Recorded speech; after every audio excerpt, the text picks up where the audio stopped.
പരിശുദ്ധതയുടെ പറുദീസയിലേക്ക് ഏവർക്കും സ്വാഗതം. നാം ഇന്ന് പീറ്റർ ജൂലിയൻ എയ്മാഡ് എന്ന ഒരു വിശുദ്ധനെ കുറിച്ചാണ് നാം ഇന്ന് കേൾക്കുക. തിരുസഭയിൽ ദിവ്യകാരുണ്യ ഭക്തിയും ദിവ്യകാരുണ്യ ആരാധനയും ഒക്കെ തുടങ്ങി വെച്ച ഒരു വിശുദ്ധനാണ് വിശുദ്ധ പീറ്റർ ജൂലിയൻ എയ്മാഡ്.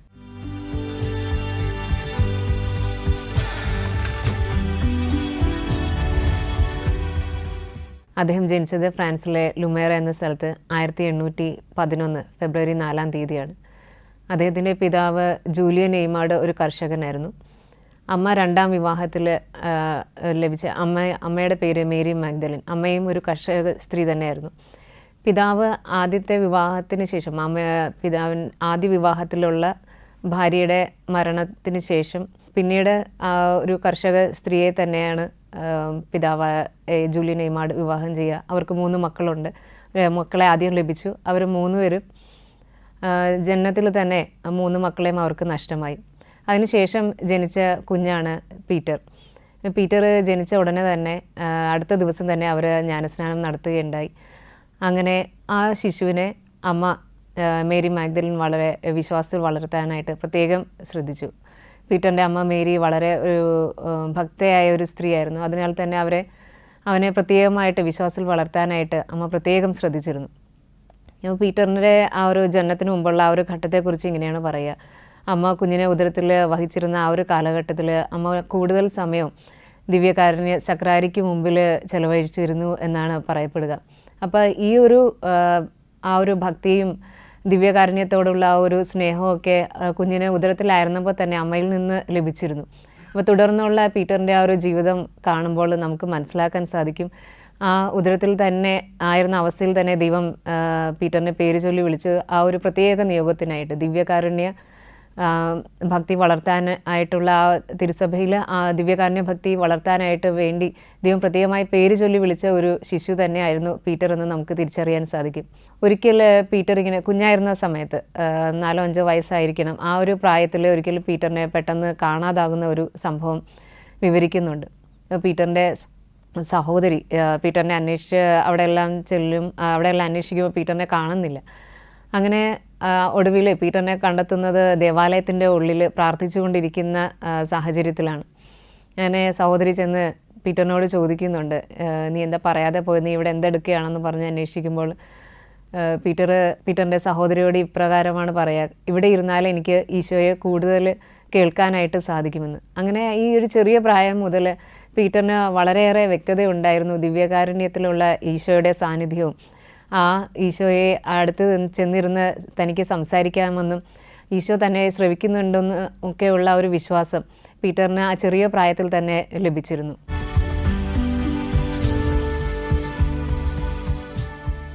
ആയിരത്തി 1828 പീറ്ററിനെ ജീവനതുല്യം സ്നേഹിച്ചിരുന്ന പീറ്ററിൻ്റെ അമ്മ പീറ്ററിന് നഷ്ടമാവുകയാണ്. അങ്ങനെ അമ്മയുടെ മരണത്തിന് ശേഷം പീറ്റർ വളരെയേറെ ദുഃഖിതനായി തീരുന്നു. ഇതേ സമയം തന്നെ ചെറുപ്പത്തിലെ തന്നെ പീറ്ററിന് ഒരു വൈദികനായി തീരണമെന്നൊരു ആഗ്രഹം പീറ്ററിൻ്റെ ഉള്ളിലുണ്ടായിരുന്നു. അമ്മയിൽ നിന്ന് അത് നേരത്തെ തന്നെ പീറ്ററിന് അതിനുള്ള സമ്മതം ലഭിച്ചിരുന്നു. പക്ഷേ ഈ ഒരു ആഗ്രഹം അതിനുശേഷം പീറ്റർ തൻ്റെ പിതാവിനെ അറിയിക്കുമ്പോൾ പിതാവ് അത് നിരസിക്കുകയാണ്. പിതാവിന് താല്പര്യം ഉണ്ടായിരുന്നില്ല പീറ്ററിനെ ഒരു വൈദികനാക്കുക എന്നുള്ളത്. അങ്ങനെ തുടർന്ന് അമ്മയുടെ മരണശേഷം പീറ്റർ തൻ്റെ പിതാവിനെ സഹായിച്ച് അങ്ങനെ കഴിഞ്ഞുകൂടുകയാണ്. അമ്മയുടെ മരണശേഷം പീറ്റർ ഇങ്ങനെ ഒരു കാര്യം കൂടി ചെയ്യുന്നുണ്ട്. തന്നെ പരിശുദ്ധ ദൈവമാതാവിന് സമർപ്പിച്ചുകൊണ്ട് പരിശുദ്ധ അമ്മയെ യഥാർത്ഥ അമ്മ ആയിട്ട് പരിശുദ്ധ അമ്മ തന്നെ ആയിരിക്കും ഇനി ഉണ്ടായിരിക്കുക എന്ന് പറഞ്ഞ് പരിശുദ്ധ ദൈവമാതാവിന് തന്നെ സ്വയം സമർപ്പിച്ചുകൊണ്ടാണ് പിന്നീടുള്ള പീറ്ററിൻ്റെ മുന്നോട്ടുള്ള ജീവിതം. അങ്ങനെ ഇരിക്കെ ഒരു ദിവസം അവരുടെ ഒരു സ്ഥലത്ത് അവരുടെ ഇടവകയിൽ ഒബ്ലേറ്റ് സന്യാസ സഭയിലുള്ള വൈദികർ ഒരു ധ്യാനം നടത്താനായിട്ട് കടന്നു വരികയാണ്. അങ്ങനെ ഈ വൈദികരുടെ ആ ഒരു ധ്യാനത്തിൽ നിന്ന് പീറ്ററിന് കുറച്ചുകൂടി പ്രചോദനം ലഭിക്കുകയാണ് വൈദികനായി തീരാനായിട്ട്. അങ്ങനെ തൻ്റെ ആ ഉള്ളിലുള്ള ആ ഒരു വിളി കൂടുതൽ ശക്തമായി തുടരുന്നതായിട്ട് പീറ്ററിന് അനുഭവപ്പെടുകയും വീണ്ടും തൻ്റെ പിതാവിനോട് അഭ്യർത്ഥിക്കുകയും ചെയ്യുന്നുണ്ട്.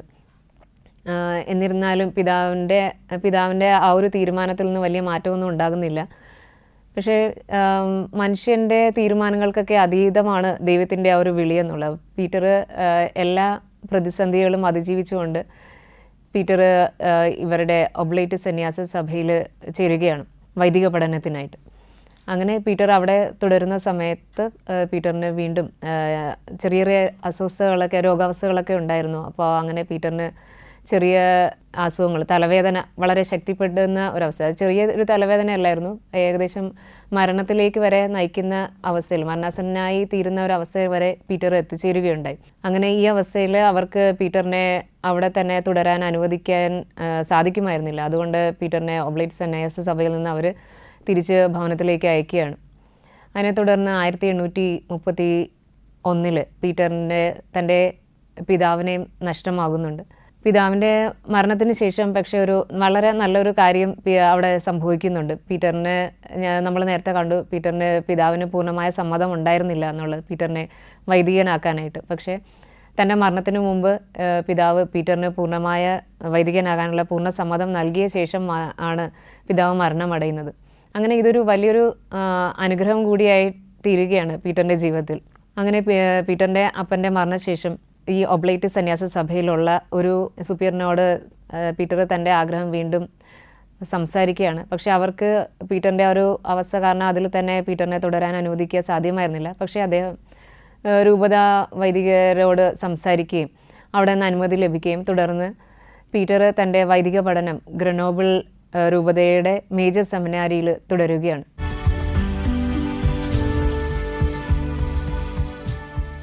മേജർ സെമിനാരിയിൽ പീറ്റർ കഴിഞ്ഞിരുന്ന കാലഘട്ടത്തിൽ അവിടെയുള്ള എല്ലാവർക്കും പീറ്ററിനെ വളരെയധികം ഇഷ്ടപ്പെട്ടു. കാര്യം പീറ്റർ വളരെ എളിമയോടുകൂടി തന്നെ തൻ്റെ ഓരോ അനുദിന ജീവിതത്തിലെ ഓരോ സേവനങ്ങളും ഓരോ പ്രവൃത്തികളും വളരെ എളിമയോടുകൂടിയാണ് ചെയ്തു പോയിരുന്നത്. അത് മാത്രമല്ല, അദ്ദേഹം പഠനത്തിലായാലും വളരെ മികവ് പുലർത്തിയിരുന്നു. പീറ്ററിൻ്റെ ആ ഒരു ജീവിതശൈലിയെക്കുറിച്ച് ഏറ്റവും പ്രധാനപ്പെട്ടതായി എടുത്തു പറയാൻ സാധിക്കുക അദ്ദേഹത്തിൻ്റെ ദിവ്യകാരുണ്യ സന്ദർശനങ്ങളാണ്. സക്രാരിക്ക് മുമ്പിൽ അദ്ദേഹം മണിക്കൂറുകൾ ചിലവഴിച്ചിരുന്നു. അങ്ങനെ തൻ്റെ ആ മേജർ സെമിനാരിയിലെ പഠനത്തിന് ശേഷം 1839 അദ്ദേഹം പൗരോഹിത്യ പട്ടം സ്വീകരിക്കുന്നു. തുടർന്ന് ഒരു 2 മാസത്തെ ഒരു ഗ്യാപ്പ് അദ്ദേഹം എടുക്കുന്നുണ്ട്. അതിൻ്റെ ഒരു ചെറിയൊരു ഇടവേളയ്ക്ക് ശേഷം അദ്ദേഹത്തിനെ വീണ്ടും ഒരു ചെറിയൊരു ഇടവകയിൽ അസിസ്റ്റൻ്റ് വികാരിയായിട്ട് ഷാറ്റ ഇടവകയിൽ അദ്ദേഹത്തിനെ അസിസ്റ്റൻ്റ് വികാരിയായിട്ട് നിയമിക്കുകയാണ്.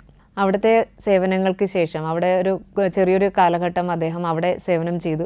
അതിനുശേഷമാണ് അദ്ദേഹത്തെ ഒരു ഇടവക വികാരിയായിട്ട് പ്രധാനപ്പെട്ട ഒരു ചുമതല ഏൽപ്പിക്കുന്ന മൊന്തനേർ എന്ന് പറയുന്ന ഇടവകയിൽ അദ്ദേഹത്തെ അവിടുത്തെ ഇടവക വികാരിയായിട്ട് നിയമിക്കുകയാണ്. അപ്പോൾ ഇതിന് ശേഷമാണ് അദ്ദേഹത്തിൻ്റെ ജീവിതത്തിൽ കൂടുതൽ പ്രതിസന്ധികൾ കടന്നു വരാൻ തുടങ്ങിയെന്ന് വേണം നമുക്ക് പറയാൻ. കാര്യം ആ ഇടവകയെന്ന് പറയുന്നത് അവിടെ പ്രത്യേകിച്ച് ഏകദേശം 30 വർഷത്തോളം ആ ഒരു ഇടവകയിൽ വിശ്വാസം എന്ന് പറയുന്നത് അവിടെ ഉണ്ടായിരുന്നില്ല. അവിടെയുള്ള ജനങ്ങൾക്ക് യാതൊരു വിശ്വാസവും, ദൈവവിശ്വാസം എന്ന് പറയുന്നത് തീരെ ഇല്ലായിരുന്നു.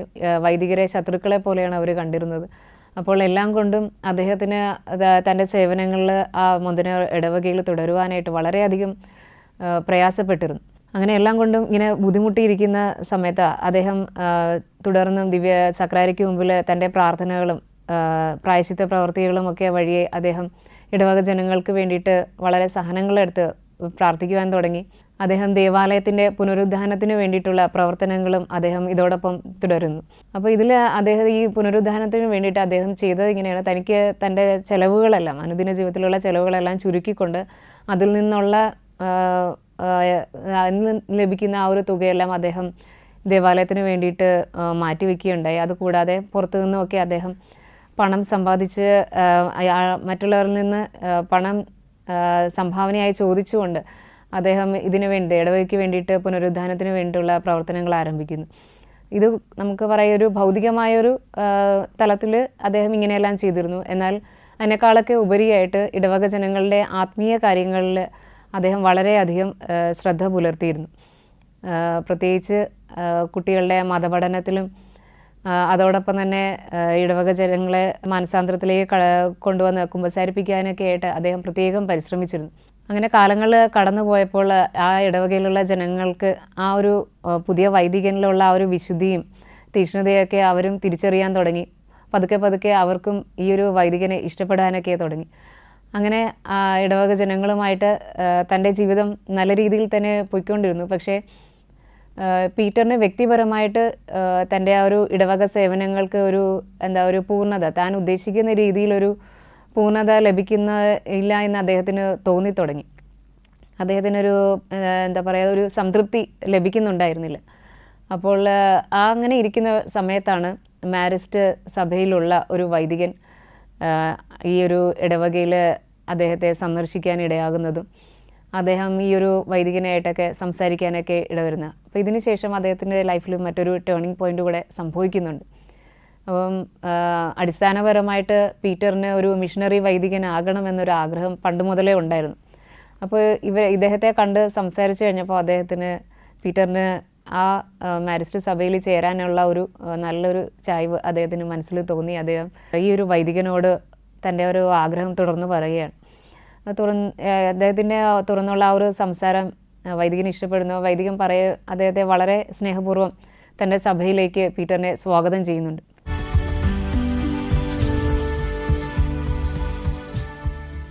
ആയിരത്തി 1839 പീറ്ററിൻ്റെ മാരിസ്റ്റ് സഭയിലുള്ള അതിൽ ജോയിൻ ചെയ്ത ശേഷം പീറ്ററിൻ്റെ ജീവിതത്തിൽ കുറച്ചും കൂടി കൂടുതൽ ഉത്തരവാദിത്തങ്ങൾ കടന്നു വരാൻ തുടങ്ങി. അദ്ദേഹം അതിൽ ചേർന്ന ശേഷം അദ്ദേഹത്തെ അവിടെയുള്ള സ്കൂളിൻ്റെ ജൂനിയർ കോളേജിൻ്റെ ആധ്യാത്മിക നിയന്താവായിട്ട് നിയോഗിക്കപ്പെട്ടു. 1844 പിന്നീട് അദ്ദേഹത്തെ മാരിസ്റ്റ് സഭയുടെ പ്രൊവിൻഷ്യലായിട്ട് അപ്പോയിൻ്റ് ചെയ്തു. അതിനുശേഷം 1945 അദ്ദേഹത്തെ 3-ാം സഭയുടെ ഡയറക്ടറായും നിയമിക്കപ്പെട്ടു. അങ്ങനെ ഈ 3 പ്രധാനപ്പെട്ട ഉത്തരവാദിത്തങ്ങളും അദ്ദേഹത്തിൻ്റെ ജീവിതത്തിന് ലഭിക്കുകയുണ്ടായി. പിന്നീട് അതോടൊപ്പം തന്നെ ദിവ്യകാരുണ്യ ആരാധനയിൽ അദ്ദേഹത്തിന് യാതൊരു വീഴ്ചയും കൂടാതെ അദ്ദേഹം തുടർന്നുകൊണ്ട് പോകുന്നുണ്ടായിരുന്നു. ഈ മാരിസ്റ്റ് സഭയിലായിരിക്കുമ്പോൾ തൻ്റെ ഏറ്റവും പ്രധാനപ്പെട്ട ഈ ഉത്തരവാദിത്തങ്ങളെല്ലാം നിർവഹിക്കുമ്പോഴെല്ലാം അദ്ദേഹത്തിന് ശക്തി ഇരുന്നതെല്ലാം ദിവ്യകാരുണ്യ ആരാധനയും അതിനു മുമ്പിൽ അദ്ദേഹം ചെലവഴിച്ചിരുന്ന നിമിഷങ്ങളുമൊക്കെയായിരുന്നു. ഈ സമയം തന്നെ അദ്ദേഹം ഒരു മരിയൻ സഭ 3-ാം സഭയും ഇതോടൊപ്പം അദ്ദേഹം ആരംഭിക്കുകയുണ്ടായി. അങ്ങനെ വളരെ പെട്ടെന്ന് തന്നെയാണ് ഇത് അദ്ദേഹത്തിൻ്റെ പ്രവർത്തനങ്ങളിലൂടെ ഈ ഒരു ദിവ്യകാരുണ്യ സഖ്യത്തിനും മരിയൻ സഭയ്ക്കൊക്കെ 3-ാം സഭയ്ക്കൊക്കെ പെട്ടെന്ന് വളർച്ചയുണ്ട്. അനേകർ ഇതിൽ ആകൃഷ്ടരായിട്ട് ഒത്തിരി പേര് ഈ ഒരു സംഘടനയിലേക്ക് ചേരുവാനായിട്ടൊക്കെ തുടങ്ങി. അങ്ങനെ ഈ വളർച്ചയിൽ ഈ മാരിസ്റ്റ് സഭയിലുള്ളവർക്ക് ഒരു അധികാരിക്ക് തന്നെ വളരെയധികം അസ്വസ്ഥത തോന്നി. കാരണം മാരിസ്റ്റ് സഭയുടെ ആധ്യാത്മികതയോട് ചേർന്ന വിധമായിരുന്നില്ല അദ്ദേഹത്തിൻ്റെ ദിവ്യകാരുണ്യ ആരാധനകളെന്ന് പറയുന്നത്. മാരിസ്റ്റ് സഭയിൽ നിലവിലുണ്ടായിരുന്ന ആ ഒരു നിയമാവലിയോട് ചേർന്നിട്ടുണ്ടായിരുന്ന ഒരു കാര്യമായിരുന്നില്ല. അപ്പോൾ അതിനാൽ തന്നെയാണ് അദ്ദേഹം ഈ ഒരു അധികാരി കൂടുതൽ അസ്വസ്ഥത പ്രകടമാക്കിയിരുന്നത്. അങ്ങനെ പീറ്ററിന് അധികം നാൾ മാരിസ്റ്റ് സഭയിൽ തുടരാനായിട്ട് സാധിച്ചില്ല. ഇക്കാരണത്താൽ തന്നെ അദ്ദേഹത്തിന് അവിടെ നിന്ന് മാരിസ്റ്റ് സഭയിൽ നിന്ന് വിടേണ്ടി വന്നു. അങ്ങനെ പീറ്റർ തൻ്റെ സേവനങ്ങൾ തനിക്ക് ദൈവത്തിൻ്റെ ഒരു പ്രത്യേക വിളി, ദിവ്യകാരുണ്യ ആരാധന അല്ലെ ദിവ്യകാരുണ്യ ഭക്തി ലോകമെങ്ങും പ്രചരിപ്പിക്കണം എന്നുള്ള ആ ഒരു തൻ്റെ വിളിയെക്കുറിച്ച് വളരെ വ്യക്തമായൊരു ബോധ്യമുണ്ടായിരുന്നു. അപ്പോൾ ഇത്രയെല്ലാം പ്രതിസന്ധികൾ അദ്ദേഹത്തിൻ്റെ ജീവിതത്തിൽ നേരിടേണ്ടി വന്നെങ്കിൽ പോലും അദ്ദേഹം അതിലൊന്നും പതറാതെ കർത്താവിൽ ആശ്രയിച്ചുകൊണ്ട് തന്നെ അദ്ദേഹം മുന്നോട്ട് പോയി. അതിനിരിക്കെ 3-ാം സഭയിൽ നിന്ന് തൻ്റെ ഡയറക്ടറായിട്ട് സേവനം ആരംഭിച്ച സമയത്ത് തന്നെയാണ് അദ്ദേഹം സ്ത്രീകൾക്ക് വേണ്ടിയിട്ടും മറ്റൊരു സഖ്യം ആരംഭിക്കുന്നത്. അപ്പോൾ ഈ ഒരു സേവനം തുടർന്നുകൊണ്ട് പോകുമ്പോൾ പെട്ടെന്ന് നോവിസ് മാസ്റ്ററിനെ സുഖമില്ലാതാകുകയും പീറ്ററിന് പെട്ടെന്ന് ആ ഒരു ഉത്തരവാദിത്വം കൂടി ഏറ്റെടുക്കേണ്ടതായി വരികയും ചെയ്യുന്നുണ്ട്. അങ്ങനെ പീറ്റർ ഈ ഒരു ഉത്തരവാദിത്തത്തിലായിരിക്കുമ്പോൾ പെട്ടെന്ന് 3-ാം സഭയിലുള്ള അതിൻ്റെ ഒരു വളർച്ചയെ സാരമായിട്ട് ബാധിക്കുകയുണ്ടായി. പീറ്ററിൻ്റെ ഈ ഒരു സഖ്യത്തിന് പൂർണ്ണമായിട്ട് അധികാരികളുടെ അംഗീകാരം ലഭിച്ചിരുന്നില്ല. അപ്പോൾ ഈ ഒരു കുറവ് പെട്ടെന്ന് തന്നെ പീറ്ററിനെ അസ്വസ്ഥപ്പെടുത്താനായിട്ട് തുടങ്ങി. എന്നിരുന്നാൽ തന്നെയും ഇതൊക്കെ പിൽക്കാലത്ത് വലിയൊരു അനുഗ്രഹമായിട്ട് മാറുന്നതായിട്ട് നമുക്ക് കാണാൻ സാധിക്കും. 1845 വളരെ കുറച്ച് നാളുകൾക്ക് ശേഷം അദ്ദേഹത്തിൻ്റെ ഈ ഒരു സഖ്യത്തിന് മാർപ്പാപ്പയുടെ അംഗീകാരം ലഭിക്കുകയാണ്. അപ്പോൾ എത്രയേറെ പ്രതിസന്ധികൾ അദ്ദേഹത്തിൻ്റെ ജീവിതത്തിൽ അദ്ദേഹത്തിന് നേരിടേണ്ടി വന്നെങ്കിൽ പോലും പിന്നീട് സാവകാശം അദ്ദേഹത്തിൻ്റെ ആ ഒരു ദൗത്യം എന്തൊക്കെയാണെന്നും തൻ്റെ പ്രവർത്തന രീതികൾ എന്തൊക്കെയാണെന്നൊക്കെ തിരിച്ചറിഞ്ഞ ശേഷം അദ്ദേഹത്തിന് സഭയിൽ നിന്നുള്ള ഒരു അംഗീകാരം അദ്ദേഹത്തിൻ്റെ ആ ഒരു പുതിയൊരു സഖ്യത്തിന് ലഭിക്കുകയുണ്ടായി.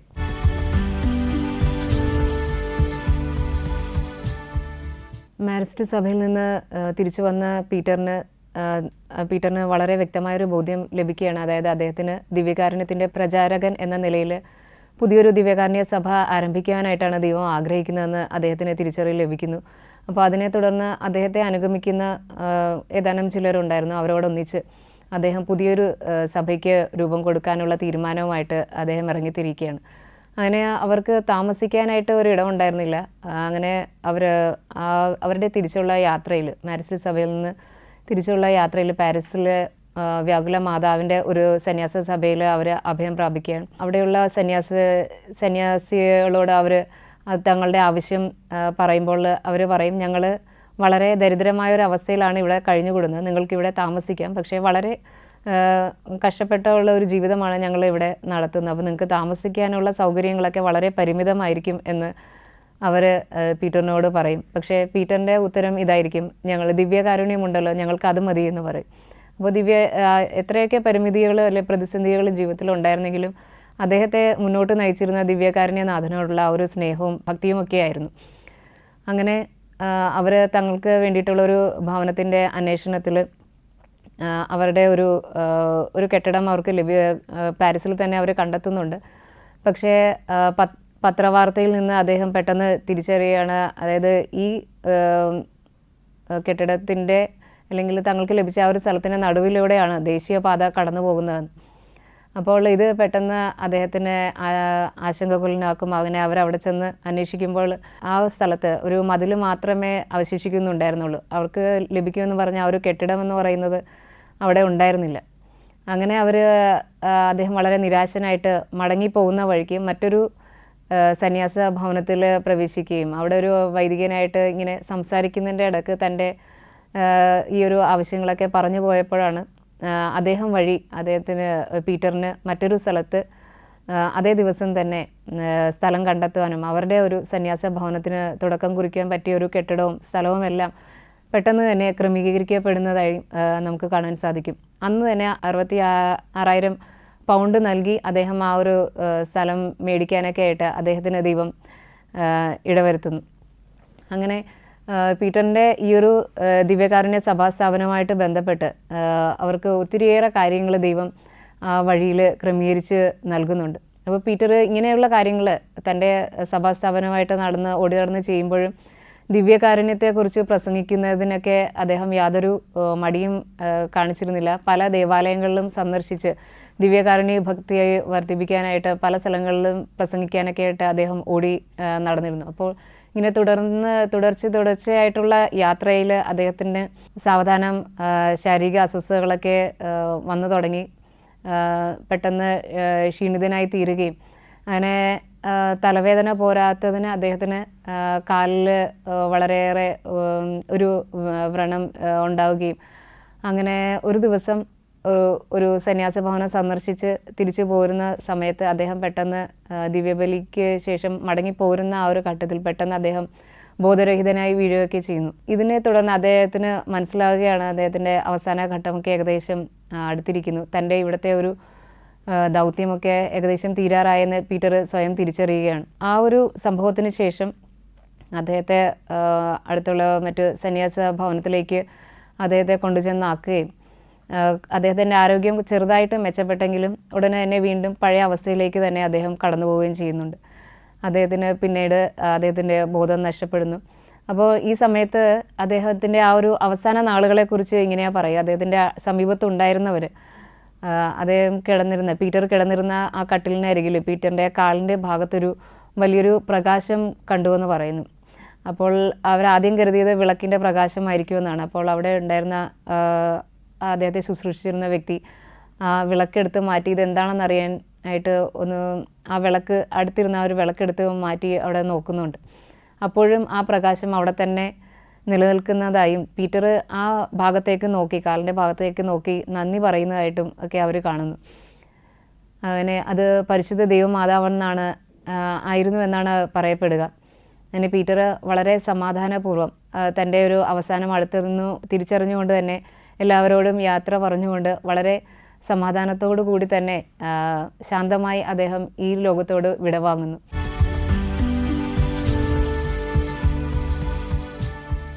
പീറ്ററിൻ്റെ ജീവിതത്തിലേക്ക് തിരിഞ്ഞു നോക്കുകയാണെങ്കിൽ നമുക്ക് കാണുവാൻ സാധിക്കും. കാര്യം ദൈവം അദ്ദേഹത്തെ ഏൽപ്പിച്ചിരുന്ന ആ ഒരു ദൗത്യം, ദിവ്യകാരുണ്യ ഭക്തി പ്രചരിപ്പിക്കുക എന്നുള്ള ആ ഒരു ദൗത്യം ഏറ്റവും തീക്ഷ്ണതയോടുകൂടിയും വിശ്വസ്തയോടുകൂടിയും അദ്ദേഹം തൻ്റെ ജീവിതത്തിൽ ഓടി നടന്നുകൊണ്ട് തന്നെ അദ്ദേഹം അത് നിറവേറ്റി.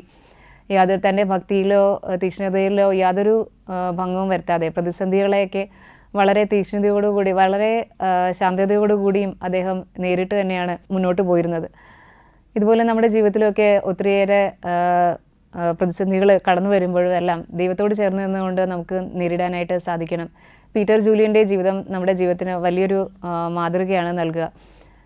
പീറ്ററിൻ്റെ മരണശേഷം 1968 പീറ്ററിൻ്റെ വിശുദ്ധ ജോൺ പോൾ മാർപ്പാപ്പ അദ്ദേഹത്തെ വിശുദ്ധനായിട്ട് പ്രഖ്യാപിക്കുകയാണ്.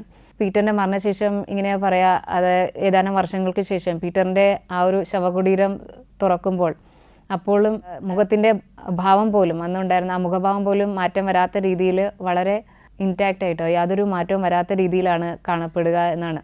അപ്പോൾ പീറ്ററിൻ്റെ ജീവിത വിശുദ്ധി തൻ്റെ ഭൗതിക ശരീരം അഴുകാത്ത അവസ്ഥയിൽ കണ്ടെത്തുമ്പോഴും നമുക്ക് എത്രത്തോളം വിശുദ്ധിയോട് കൂടിയാണ് അദ്ദേഹം തന്നെ ജീവിതം നയിച്ചതെന്ന് നമുക്ക് തിരിച്ചറിയാനായിട്ട് സാധിക്കും.